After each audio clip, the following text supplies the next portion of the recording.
Hi, I'm Joanne, and this is Call Me a Cab, a show about tasting wine without intimidation. Today is day 24 of the Wine Advent Calendar, where we taste a different wine every day leading up to Christmas. But no matter how you celebrate the holidays, please join me in trying 24 wines in 24 days. If you're new to the channel, welcome. Please don't forget to like and subscribe. And if you've already subscribed, thank you so much and welcome back. Let's get started. Number 24. Wild Devil Cabernet Sauvignon Merlot, Columbia Valley, Washington. So, this is it, guys. This is Christmas Eve. This is the end of the Wine Advent Calendar, and we have experienced a great deal of California and Washington wines. I'm sure they have wines other places too. We should explore that sometime. So, let's see what this Cabernet Merlot blend gives us. Oh, it's hard to open. All right, guys, let's give it a shot. Like the color. All right, this one is super dense. Like me. Super dense. Is that your like superhero character? Like even when I'm aiming it at the light, I cannot see through it. Only when I spin it and it thins out near the edges can I see through it and even get a glimpse into sort of the color of it. It's very dark red, like a dark brick red. I usually like a dense wine, so fingers crossed on this one. Let's give it a smell, see what it smells like.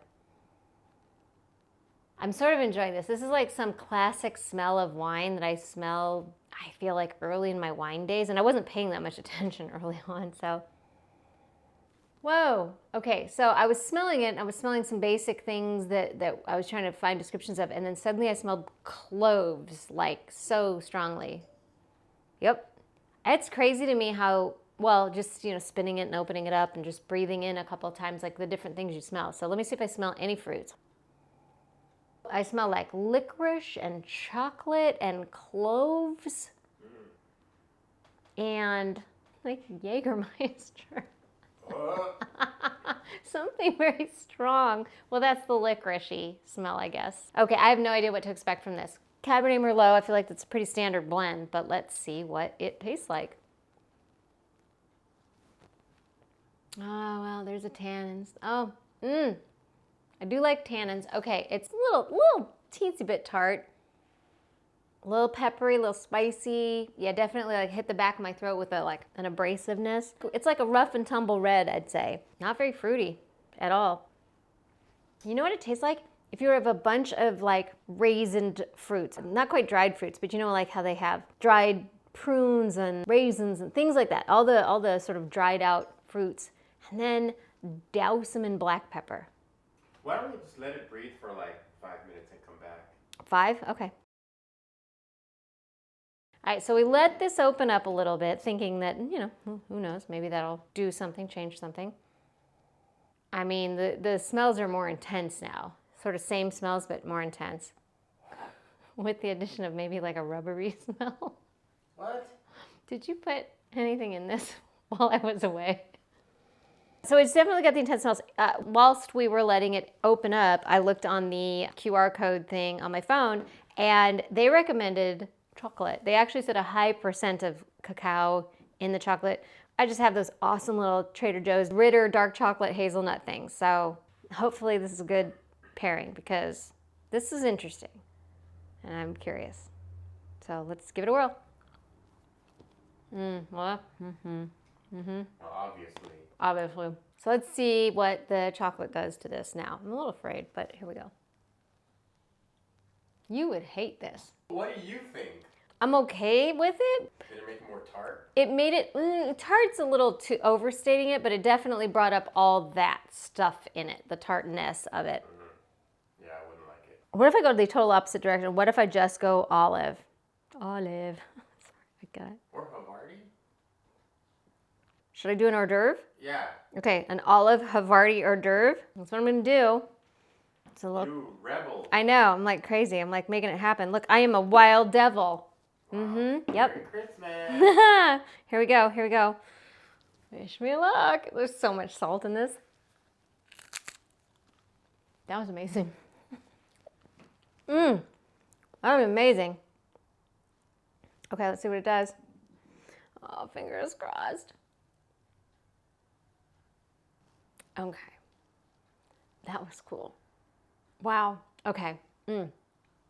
That just gave me some tannins, made it a little smooth. It's living in that chocolate tobacco kind of world at this point. Did it also save you 15% on your car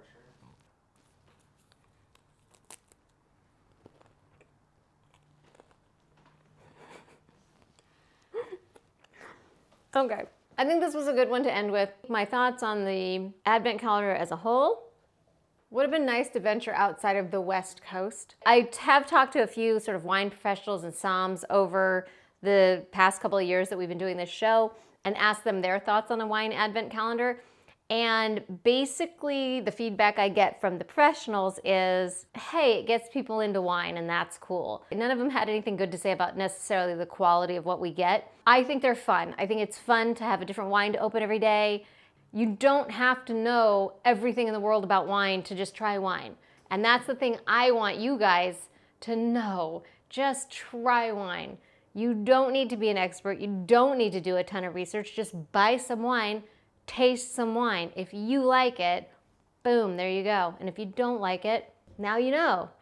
And that's how you get better at knowing about wine. Plus, there's a bunch of, things you can look up on the internet about it and they can tell you all about it. But I like doing it this way. I like just giving it a try, seeing what I like, seeing what I don't like. The drawback I found in last year's Advent calendar and this year's Advent calendars, a lot of these wines are just simply not available anywhere else. They're like made for this Advent calendar, which is cool, but also if I really, really liked it, I can't go and get another one of it. And that kind of defeats the purpose of getting people into wine. If we ever do this again, I want to do one where we have curated wines that we say, these are amazing wines. These are the wines we're going to try every day. And they're wines that you can then go get out there in the world. Well, I hope you guys had fun. Happy holidays. Happy New Year. We will see you guys on the other side of all this. Cheers, guys. And thanks for watching. Really appreciate you. Merry Christmas. Merry Christmas. Bye. I can't wait to toast with you, so call me a cat.